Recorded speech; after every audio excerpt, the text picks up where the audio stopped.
2015-жылы Бириккен Улуттар Уюму тарабынан ошол дүйнөдөгү бардык Бириккен Улуттар Уюмуна мүчө болгон өлкөлөрдүн туруктуу өнүгүү максаттары кабыл алынган.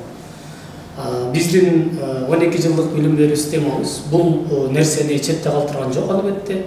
Андагы ошол 17 максаттын ичинен дээрлик бардык баягы өнүгүү максаттары камтылган. Буга чейин айтып келатабыз. Кыргыз Республикасында жалпы билим берүү, мамлекеттик билим берүү стандарты кабыл алынган. Мына ошондо эң негизги өзөкө, эң баягы балада калыптанышы керек болгон компетенттүүлүктөрдөн мурда баалуулуктар жазылган. 7 баалуулук.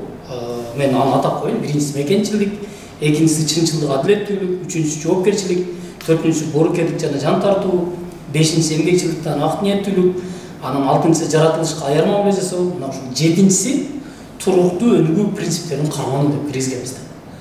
Тактап айтканда, балабыз мына адилет болсун, жоопкерчиликтүү болсун, бирок ошону менен бирге эртең ал сиздер айтып аткандай дүйнөлүк атаандаштыкка туруктуу болуш үчүн, дүйнө менен жуурулушуп иштеп кетиши үчүн ал ошол дүйнөдөгү элдер бардыгы максат кылган, алардын башын бириктирип турган Бириккен Улуттар Уюму белгилеген ошол туруктуу өнүгүү максаттарындагы ошондогу принциптерди, ошол ден соолук, сапаттуу билим, баарына жеткиликтүү билим дегендерди кармануусу керек. Ушул баалуулук сөзсүз предметине карабастан бардык предметтер аркылуу калыптанышы керек деген нерсени камтылган. Бул нерсе буюрса мына 14 мартта кабыл алынган. Бул биздин министрлер кабинетинин токтому менен бекитилген.